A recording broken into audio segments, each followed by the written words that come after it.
பிறை 8 அன்று அல்லாஹ்வுடைய பேரருளால் ஹஜ்ஜை நிறைவேற்றுகின்ற ஹாஜிகள் துல்ஹஜ் பிறை 8 அன்று காலையிலே இந்த கஅபத்துல்லாவிலோ அல்லது தங்கள் தங்கியிருக்கின்ற இடங்களிலோ ஃபஜ்ருடைய தொழுகையை நிறைவு செய்துவிட்டு ஹஜ்ஜுக்காக வேண்டி இஹ்ராமுடைய அணிந்து நியத் செய்து கொண்டு தல்பியாவை ஓதிய பின்னதாக ரசூல் மீது ஸலவாத்துக்களை சொல்வதைக் கொண்டு ஹஜ்ஜுடைய இஹ்ராம் ஆரம்பமாகிறது. இந்த ஹஜ்ஜுடைய இஹ்ராமை அவர்கள் நிறைவு செய்தவர்களாக ஹஜ்ஜை நிறைவேற்றுவதற்காக வேண்டி துல்ஹஜ்ஜுடைய பிறை 8 கஅபத்துல்லாவிலிருந்து புறப்பட்டு இதோ நீங்கள் காணுகின்ற மினாவுடைய பகுதிக்கு அனைத்து ஹாஜிகளுமே வந்து விடுவார்கள். இந்த மினா என்று சொல்லப்படுகின்ற இந்த இடம் ஹாஜிகள் பிறை 8 அன்று இப்படி தங்கி இருப்பது, பிறை 8 தங்குவது சுன்னத். பிறை 8 இந்த இடத்திலே இந்த மினாவிலே வந்து ஹாஜிகள் தங்கி இருப்பது சுன்னத்தாக ஆக்கப்பட்டிருக்கிறது. பிறை 8 அன்று லுஹருடைய நேரத்திலே, துல்ஹஜ் பிறை 8 அன்று லுஹருடைய நேரத்திலே மினாவுக்கு வந்துவிட வேண்டும். மினாவுக்கு வந்த ஹாஜிகள் எல்லாம் பிறை 8 அன்று லுஹருடைய தொழுகை, அஸருடைய தொழுகை, மக்ரிபுடைய தொழுகை, இஷாவுடைய தொழுகை முடிந்தால் மறுநாள் சுபஹுடைய தொழுகை நிறைவு செய்கின்ற வரை 5 வக்து தொழுகைகள் நிறைவு செய்வதற்காக வேண்டி இந்த மினாவிலே பிறை 8 முழுவதும் தங்கியிருப்பார்கள். இப்படி தங்கியிருக்கின்ற காலகட்டங்களிலே இபாதாத்துகளை நிறைவேற்றியவர்களாக தொழுகை, திக்ரு, ஸலவாத்துக்கள், குர்ஆன் ஓதுதல் இது போன்ற காரியங்களை நிகழ்த்தியவர்களாக பிறை 8 அன்று இந்த மினாவிலே தங்கியிருப்பது நமக்கு சுன்னத்தாக ஆக்கப்பட்டிருக்கின்ற காரணத்தினால் இங்கே தங்கியிருக்கின்ற காலங்களிலே ஹஜ்ஜுக்கு வேண்டிய, அதாவது அரஃபாவில் நிகழ்த்த வேண்டிய செய்திகளை எல்லாம் இங்கு அவர்களுக்கு சொல்லிக் கொடுக்கப்படும். அரஃபா என்பது அது முக்கியமான ஹஜ்ஜிலே மிக சிறப்பான முக்கியமான ஒரு அம்சம் அரஃபா. இந்த மினா என்பது பிறை 8 அன்று தங்குவது சுன்னத்துத்தான் என்றாலும் கூட பிறை 8 அன்று இந்த மினாவிலே தங்குவதற்கு நாமெல்லாம் முயற்சிக்க வேண்டும். ஆக பிறை 8 அன்று மினாவிலே தங்கிக் கொண்டிருக்கின்ற பொழுது பிறை 9 அரஃபாவுடைய நாளையிலே ஆற்ற வேண்டிய அமல்களையும் அதனுடைய சட்டதிட்டங்களையும் நாம் செவிமடுத்தவர்களாக அரஃபாவை செல்வதற்காக வேண்டி காத்துக் கொண்டிருக்கின்ற நேரம்தான் இப்பொழுது நீங்கள் கண்டுகொண்டிருக்கின்ற ஹாஜிகளுடைய நிலை. ஆக மினாவிலே தங்கியிருக்கின்ற இந்த நேரத்திலே மினாவை பற்றிய சில செய்திகளையும் நீங்கள் விளங்கிக் கொண்டாக வேண்டும். இந்த இடத்திற்கு அருகாமையிலேதான் ஆதம் அலைஹிஸ்ஸலாத்து வஸ்ஸலாம் அவர்கள் அடக்கப்பட்டிருக்கிறார்கள் என்று சொல்லப்படுகின்ற பள்ளிவாயில், மஸ்ஜித் ஹைப் என்று சொல்லப்படுகின்ற பள்ளிவாயில் இங்குதான் இருக்கிறது. ஸல்லல்லாஹு அலைஹி வஸல்லம் அவர்கள் மினாவிலே தங்கியிருந்த காலங்களிலே அந்த இடத்திலேதான் ஏத்திகாஃப் இருந்திருக்கிறார்கள் என்ற செய்தியும் நாம் பார்க்கிறோம். மினாவுடைய மலையடிவாரங்களிலெல்லாம் மக்கள் தங்கியிருப்பார்கள். தங்களுக்கென்று சில சிறு சிறு கூடாரங்களை அமைத்துக் கொண்டு உலகில் உள்ள அனைத்து மக்களும் ஒன்று சேர்ந்து தங்கி இருக்கின்ற இடம்தான் இந்த மினாவுடைய பகுதி.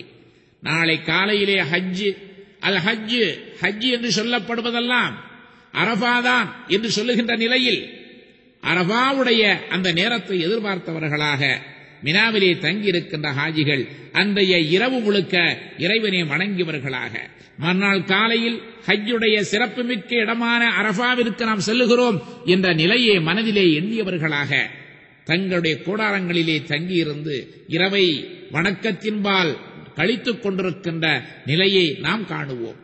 அந்த மஸ்ஜித் ஹைப் என்று சொல்லப்படுகின்ற பள்ளிவாயலை சுற்றி 70 நபிமார்களுடைய அடக்கஸ்தலம் இருக்கிறது சொல்லுவார்கள். அப்படிப்பட்ட இடங்களிலே தொழுவதை நாம் நிவர்த்தியாக்கிக் கொள்ள வேண்டும்.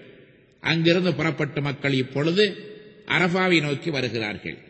லப்பைக் அல்லாஹும்ம லப்பைக் லப்பைக் லா ஷரீக லக லப்பைக் இன்னல் ஹம்த வன் நிஅமத லக வல் முல்க் லா ஷரீக லக் என்று விண்ணை பிளக்கின்ற நிலையில் மக்களுடைய வாசகம், அந்த ஒலி விண்ணையும் மண்ணையும் அதிர வைக்கின்ற நிலையிலே மக்கள் அரஃபாவை நோக்கி படையெடுத்து செல்கின்ற நாள் துல்ஹஜ் மாதத்தினுடைய பிறை 9 அன்று சுபுகுடைய நேரத்திலிருந்து லோருக்குள்ளாக மக்கள் எல்லாம் அரஃபாவுடைய திடலுக்குள் கூடிவிடுவார்கள். நீங்கள் கண்டுகொண்டிருப்பது அரஃபாவிற்கு வெளியே இருக்கின்ற மஸ்ஜித் நமீரா என்று சொல்லப்படுகின்ற பள்ளி வாயில்தான். இங்கே தங்கியிருக்கின்ற நேரமோ மிக குறைந்த நேரம். அரஃபாவுடைய காலமோ பிறை 9 அன்று துல்ஹஜ் பிறை 9 அன்று லுஹருடைய நேரத்திலே இருந்து துல்ஹஜ்ஜுடைய பிறை 10 அதிகாலை ஃபஜ்ருடைய நேரம் வரை அரஃபாவுடைய நேரம் இருக்கிறது. என்றாலும் கூட அரஃபாவிற்குள் பிறை 9 அன்று லுஹருக்குள் சென்று விட வேண்டும். அப்படி சென்று அன்றைய மக்ரிபுடைய நேரம் வாங்கொலி கேட்ட பின்னதாக அரஃபாவிலிருந்து மக்கள் புறப்பட வேண்டும்.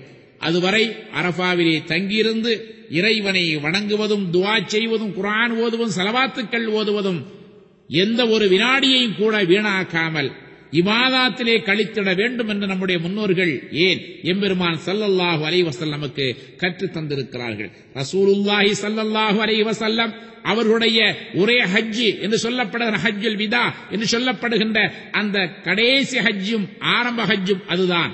ரசூலுல்லாஹ் நிகழ்த்தியது ஒரு ஹஜ் தான். 4 உம்ராக்கள், ஒரு ஹஜ்ஜும் ரசூலுல்லாஹ் நிறைவேற்றி இருக்கிறார்கள். அந்த ஹஜ் தான் அவர்களுக்கு ஆரம்பமும் அதுதான், கடைசியும் அதுதான். அந்த ஹஜ்ஜுடைய நேரத்திலே எப்படி நடந்து கொண்டார்கள் என்று சொன்னால், அந்த அரஃபாவுடைய நாளிலே லுஹருடைய அஸருடைய தொழுகையை மஸ்ஜித் நமீராவிலே வைத்து ரசூலுல்லாஹ் ஸல்லல்லாஹு அலைஹி வஸல்லம் அவர்கள் 2 தொழுகைகளையும் ஜம்முவாகவும் கஸராகவும் அந்த பள்ளியில் நிறைவு செய்திருக்கிறார்கள். அது பின்னதா ஹுத்பா நடைபெற்றிருக்கிறது.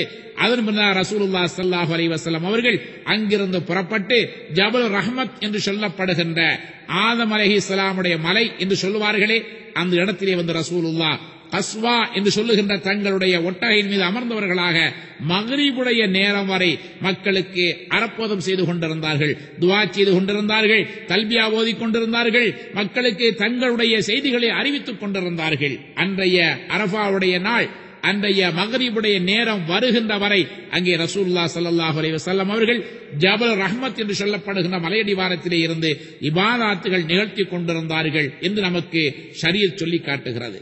ஆகவே நாம் தங்கியிருக்கின்ற கூடாரங்களிலே தங்கியிருந்தவர்களாக அந்த அரஃபாவுடைய மக்ரிபுடைய நேரம் வருகின்ற வரை இபாதத்துகளில் கொஞ்ச நேரத்தை கூட மற்ற வழிகளில் செலவு செய்யாமல் இபாதத்துகளிலே மூழ்கியிருக்க வேண்டும். அல்லாஹு ஜல்ல ஷானுஹு தஆலா இந்த அரஃபாவுடைய நேரத்திலே முதல் வானத்திலே பிரசன்னமாகி கோடான கோடி மலக்குமார்களுக்கு மத்தியிலே சொல்லுகிறான், என்னுடைய மலக்குமார்களே, இதோ பாருங்கள், அரஃபாவுடைய திடலிலே வீற்றிருக்கின்ற என்னுடைய அடியார்களை பாருங்கள், தலைவிரி கோலமாக அமர்ந்திருக்கிறார்கள்.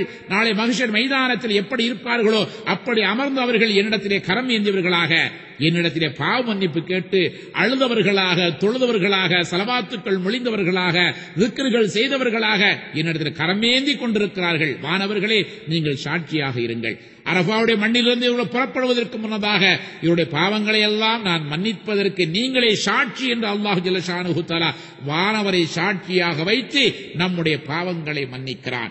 எம்பெருமான் ஸல்லல்லாஹு அலைஹி வஸல்லம் சொன்னார்கள், மன் ஸார கப்ரி வஜபத் லஹு ஷஃபாஅத்தி காலன் நபி ஸல்லல்லாஹு அலைஹி வஸல்லம் அவர்கள் இன்னும் சொன்னார்கள், யார் ஒருவர் என்னுடைய கபரை ஜியாரத் செய்வார்களோ அவர்களுக்கு ஷஃபாத் செய்வது என் மீது வாஜிபாகிவிட்டது என்று சொன்ன எம்பெருமான் ஸல்லல்லாஹு அலைஹி வஸல்லம் அவர்கள் இப்படி சொல்லி காட்டினார்கள், அல் ஹஜ் மப்ரூருன் லைஸ லஹு ஜஸாஅன் இல்லல் ஜன்னா கால் நபி ஸல்லல்லாஹு அலைஹி வஸல்லம்.